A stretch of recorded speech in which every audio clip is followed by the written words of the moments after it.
নমস্কার বন্ধুরা, মালা রান্নাঘরে আপনাদের সবাইকে স্বাগত। আজকে আমি রান্না করব সর্ষে পাবদা। তো আসুন রান্নাটা শুরু করি। মাছে হলুদ লবণ মাখিয়ে নেব। প্রথমে হলুদ গুঁড়ো দিয়ে দিলাম, এবার দিলাম একটু লবণ,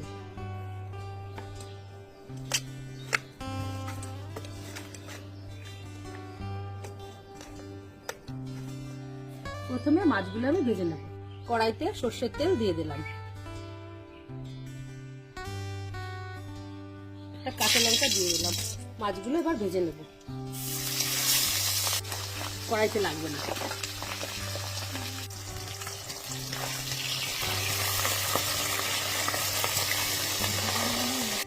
মাছ ভাজাটা তুলে নিচ্ছি।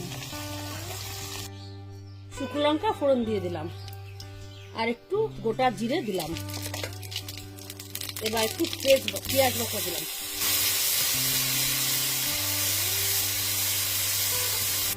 সর্ষে পোস্ত বাটাটা দিয়ে দিলাম।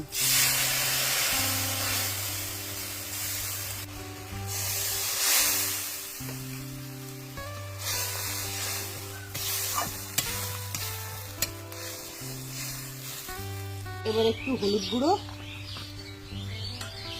আর সামান্য পরিমাণ লবণ আমি দিচ্ছি। আমি সর্ষে পোস্তর মধ্যে কাঁচা লঙ্কা, একটু লবণ আর একটু হলুদ দিয়ে পেস্ট করেছিলাম। এবার ভাজা মাছগুলো দিয়ে দিচ্ছি, আর একটা কাঁচা লঙ্কা দিলাম।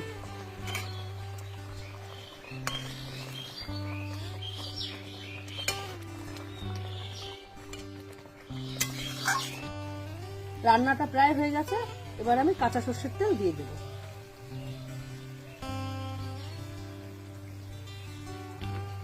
রান্না হয়ে গেছে, এবার আমি একটা পাত্রে নামিয়ে নিচ্ছি।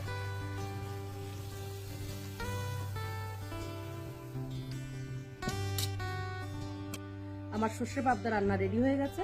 আপনারা এইভাবে বানিয়ে খাবেন, খুব ভালো লাগবে। আজ তবে আসি, দেখা হচ্ছে পরের ভিডিওতে। আপনারা সুস্থ থাকবেন, আনন্দে থাকবেন।